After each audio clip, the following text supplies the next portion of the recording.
ठाकुर साहब, अब हम आपकी लड़ाई नहीं लड़ सकते। आपके लिए जो इज्जत हमारे दिल में थी वो खत्म हो चुकी है। हम यहाँ आए थे उस बहादुर इंस्पेक्टर के लिए जिसे मालगाड़ी में डाकुओं की टोली के साथ अकेले लड़ते हुए देखा था, किसी बुज़दिल ठाकुर के लिए नहीं जो हमारी जान बचाने के लिए अपने सामने पड़ी हुई बंदूक नहीं उठा सका। तुम लोग जाना चाहते हो, ठीक है, चले जाओ, लेकिन जाने से पहले ये बंदूक मैंने क्यों नहीं उठाई, इसकी वजह नहीं जानना चाहोगे? क्या वजह हो सकती है? तुम बुज़दिल हो, डरपोक हो। नहीं, बहुत लंबी कहानी है ये। उन दिनों की बात है जब मैं बेलापुर थाने में था। हमें खबर मिली गब्बर हरिपुर गांव को लूटने आ रहा है। सही वक्त पर पुलिस पहुंच गई और डाकुओं को भागना पड़ा और मैं गब्बर के पीछे।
गवाहों के बयान और तमाम सबूतों की रोशनी में अदालत इस नतीजे पर पहुंची है कि मुलजिम गब्बर सिंह वल्द हरि सिंह एक आदी और खतरनाक मुजरिम है।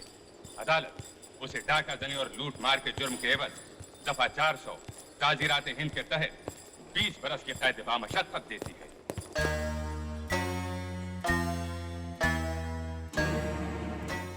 याद रखूंगा, तुझे याद रखूंगा। 20 बरस जेल में रहने के बाद सब भूल जाओगे गब्बर? दुनिया की किसी जेल की दीवार इतनी पक्की नहीं कि गब्बर को 20 साल रोक सके। और जिस दिन मैं भाग निकला, बहुत पछताओगे ठाकुर, बहुत पछताओगे। ले जाओ इसे। मुझसे दुश्मनी बहुत महंगी पड़ेगी ठाकुर, बहुत महंगी पड़ेगी ये दुश्मनी। ठाकुर साहब मुबारक हो, आपका पकड़ा हुआ एक और मुजरिम हमारी जेल में आ रहा है। आदमी बहुत खतरनाक है जिलर साहब। चलिए, आपकी छुट्टी की दरख्वास्त मंजूर हो गई। मंजूर तो होनी ही थी, इतने दिनों बाद छुट्टी ले रहे हैं आप। पुराना साहब, अब की बार अगर मैं छुट्टी न लेता तो घर वाले बातचीत करना ही बंद कर देते। क्या करें, हमारा काम ही ऐसा है कि घर वालों को, अपने घर में भी यही प्रॉब्लम है।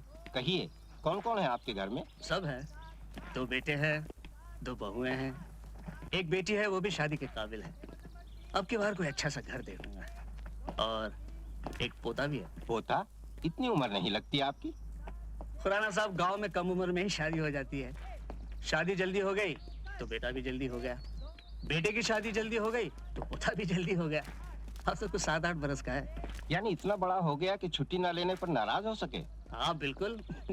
सबको मनाने के लिए सबके वास्ते कुछ न कुछ ले जा रहा हूँ।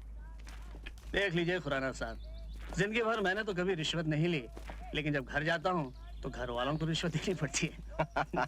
अच्छा जी, well, good bye, best of luck. Thank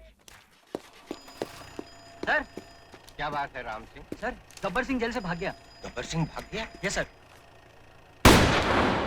लो, फिर नहीं लगी। क्या चाचा, तुम तो हाँ, तेरे बाप ने तो बहुत शेर मारे ना। चुप है। चाचा, तुम दादाजी को लेने स्टेशन जा रहे हो ना? मैं भी तुम्हारे साथ आऊँ? बैठिए, भाभी जाके पूछ ले। तुम पूछ लो ना। बेटा, भाभी से कह दे कि मैं चाचा के साथ जा रहा हूँ। चल चल। माँ, छोड़, सब्जी काटने दे। माँ, मैं चाचा के साथ स्टेशन जाऊँ? नहीं, स्टेशन नहीं। अरे बहू, बड़ाई को कह दिया, आगे फाटक बना जाएगा। और ये लो चिरौंजी, ये साबुदाना और ये रंग। अरे छोटी बहू, अभी आती हूँ।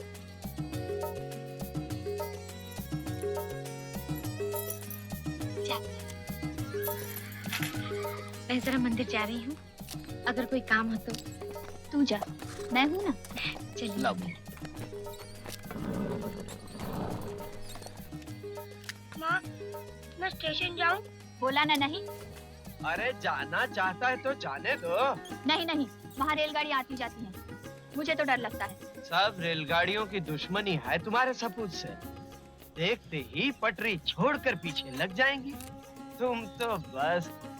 अच्छा, बाबूजी की पसंद की सब्जी बन रही है? अरे जाने दो उसे। बिगाड़ो, हमें क्या है? ऐसे ही भूत बन के जाओगे?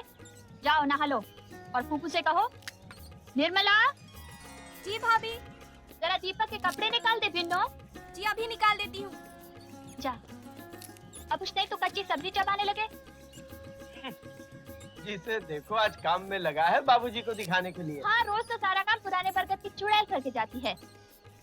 अरे ये पहिया अभी तक यहीं पड़ा है। ये रामलाल भी बुढ़ापे में बिल्कुल सिर्री हो गए हैं। उनसे कहा था कि बैठक और बाबूजी का कमरा साफ करा दो, लेकिन अभी तक उनका पता ही नहीं। राधा के साथ मंदिर गए हैं, आते होंगे, हो जाएगा। अरे निन्नी, नहा के तैयार हो जाओ, स्टेशन जाना है कि नहीं? अभी आया। रुक्मिनी, समझ में नहीं आता इस चिड़ीमार को राधा जैसी सुशील लड़की कैसे मिल गई। बाबूजी से कहकर मैंने बात लगवाई थी, मगर मेरा एहसान थोड़ी कोई मानता है। लाखों में एक देवरानी लाई हूँ, नहीं तो आजकल की बहुएं डोली से उतरी और आंगन में दीवार खड़ी कर दी। अब देखना अपनी निम्मों के लिए कैसा वर ढूंढती हूँ।